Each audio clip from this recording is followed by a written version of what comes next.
கேட்டுக்கொண்டிருப்பது பட்டாம்பூச்சி எஃப்எம். இது உங்களை பரவசமாக்கும் எஃப்எம். கேட்டால் சலிக்காது, கேட்க கேட்க திகட்டாது.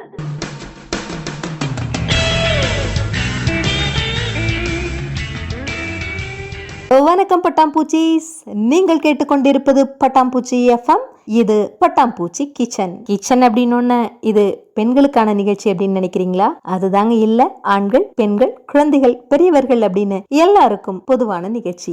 ஏன் அப்படின்னா இன்னைக்கு தேதியில கிச்சன் அப்படிங்கிறது எல்லாருக்கும் பொதுவா மாறிட்டு இருக்கு. வாங்க நேயர்களே, இன்னைக்கு பட்டாம்பூச்சி கிச்சன் பகுதியில நமக்கு தேவையான வீட்டு குறிப்புகளை சொல்றதுக்காக ஆடு, கோழி, மயில், மாடு என வாயில்லா ஜீவன்களோடும் தென்னை, பனை, வாழை, காய்கறிகள் என காலில்லா ஜீவன்களோடும் இணைந்து இயற்கையோடு பிணைந்து வாழும் நம்ம கிராமத்து மின்னல் திரு கணேஷ்குமார் அவர்கள் கொடுமையான கோடைக்கு குழு டிப்ஸோட வந்திருக்காங்க. வாங்க நேயர்களே, கணேஷ்குமார் என்ன டிப்ஸ் எல்லாம் சொல்றாருன்னு கேட்டு பயன்பெறலாம்.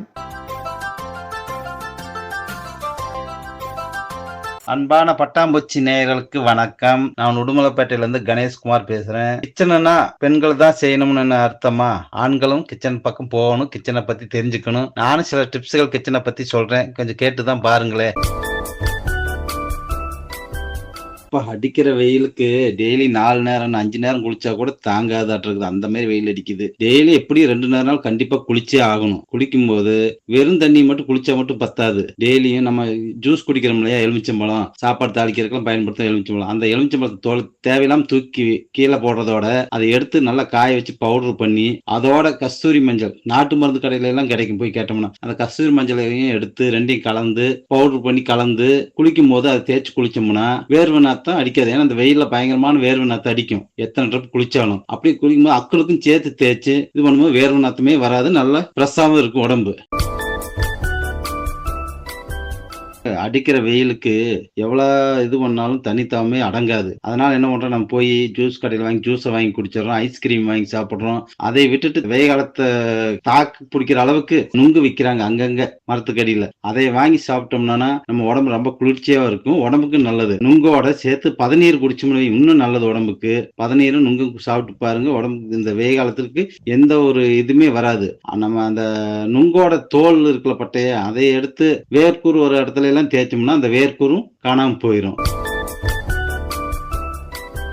கடைக்கு போய் திராட்சை பழம் வாங்கிட்டு வரோம், வாங்கிட்டு வந்து என்ன பண்றோம், அப்படியே எடுத்து சாப்பிட்றோம். ஆனா அப்படி சாப்பிடவே கூடாது. ஏன்னா அதுல நிறைய மருந்து அடிக்கிறாங்க. அந்த மருந்து என்ன ஆகுதுன்னா நம்ம வயிற்றுக்குள்ள போய் தேவையில்லாத உடலுக்கு உபாதையெல்லாம் பண்ணுது. ஆனா என்ன பண்ணணும்னா கல்லுப்பையும் மஞ்சத்தூளையும் அந்த திராட்சையில நல்லா ஊற வச்சு கொஞ்ச நேரம் அலசி 2 டைம் நல்லா உப்பும் மஞ்சத்தூளும் போட்டு அலசி அந்த தண்ணி கீழே ஊத்திட்டு தான் திராட்சை சாப்பிடணும். அப்படி சாப்பிட்டோம்னா நமக்கு எந்த கெடுதலும் வராது. இந்த வெயில் காலத்துக்கு பழைய சாப்பாடு சாப்பிடுன்னு சொல்லி எல்லாம் சொல்றாங்க, யாருங்க கேக்குறாங்க? இந்த வெயில் காலத்துக்கு சாயங்காலம் சாப்பாடு செஞ்சு அதை எடுத்து கொஞ்சம் தண்ணி ஊத்தி வச்சு காலையில அந்த சாப்பாட்டோட ஆரஞ்சு கலருக்கு கேரட்டும், சிவப்பு கலருக்கு மாதுளம்பழமும், கருப்பு கலருக்கு திராட்சையும், பச்சை கலருக்கு மல்லித்தலை, கருவேப்பிலை எல்லாம் சின்ன சின்னதா கட் பண்ணி, அதோட ரோஸ் கலருக்கு சின்ன வெங்காயத்தை பொடி பொடியா கட் பண்ணி, கூடவே டேஸ்ட்டுக்கு தேங்காயை துருவியோ இல்ல கட் பண்ணி போட்டு நல்லா தயிரெல்லாம் கலக்கி நல்லா வச்சு பாருங்க. யாரும் வேண்டான்னு சொல்ல மாட்டாங்க. அந்த அளவுக்கு பார்த்தாவே உடனே சாப்பிடணும்னு தோணும். அந்த மாதிரி இருக்கும். குழந்தைங்க கூட எனக்கு இன்னும் கொஞ்சம் கொடுங்கன்னு சொல்லி கேட்பாங்க. அந்த அளவுக்கு அருமையா இருக்கும். இந்த மாதிரி செஞ்சு கொடுத்து பாருங்க. பழைய சோறுன்னு யாரும் நினைக்க மாட்டாங்க. இந்த வெயில் காலத்துக்கு நல்லா குளிர்ச்சியாகவும் இருக்கும், உடம்புக்கு நல்லது. செஞ்சு பாருங்க, உங்க வீட்டுல எவ்வளவு சூப்பரா இருக்குன்னு சொல்லுங்க. வெளியே போயிட்டு வந்தோம்னா உடம்பெல்லாம் பயங்கர சூடாயிரும். உடனே நைட் படுக்கையில விளக்கெண்ணெயை தலைக்கும் கால் விரல்களுக்கும் தொப்புளுக்கும் விளக்கெண்ணெய் விட்டு படுத்தோம்னா உடம்பு சூட்டை கம்மி பண்ணும். இதை ட்ரை பண்ணி பாருங்களேன். வெயில் காலத்துக்கு டிப்ஸ் எல்லாம் சொல்லியிருக்கேன், மறுபடியும் அடுத்த நிகழ்ச்சியில சொல்றேன். நன்றி, வணக்கம். நேயர்களே, நீங்கள் இதுவரை கேட்டது பட்டாம்பூச்சி கிச்சன். இந்த நிகழ்ச்சியை உங்களுக்கு வழங்கியவர் நம்ம கிராமத்து மின்னல் திரு கணேஷ்குமார் அவர்கள். தொடர்ந்து இணைந்திருங்கள். மீண்டும் இதுபோல் இன்னும் ஒரு நிகழ்ச்சியில் சந்திக்கலாம். இது ஒரு பட்டாம்பூச்சி எஃப்எம் தயாரிப்பு. வணக்கம் மக்களே, இன்னைக்கு நம்ம பட்டாம்பூச்சி எஃப்எம்ல கலக்கலா ஒரு புத்தக அறிமுகம். வாங்க வாங்க வந்துட்டே இருங்க. வேணுங்கண்ணா, இந்த வாரம் என்ன புக் வந்திருக்குங்க? அம்னே, கவிஞர் கோவை ஆனந்தனோட வேர்களின் உயிருங்கிற ஒரு கவிதை புக் வந்திருக்குது கண்ணு. நல்லா இருக்குது, அதைத்தான் புரட்டிட்டு இருக்கிறேன். ஓ, வேர்களின் உயிர் நல்லா இருக்குங்களே. ஆமா கண்ணோ. அப்புறம் இன்னொரு செய்தி சொல்றேன் கேளு. இந்த கவிஞர் கோவை ஆனந்தனுக்கு சிங்கப்பூர்ல இருந்து அழகர்சாமி அறக்கட்டளைன்னு ஒரு அமைப்பு ஒண்ணு சிறந்த இளம் கவிஞருக்கான விருது அறிவிச்சிருக்குது கண்ணோ.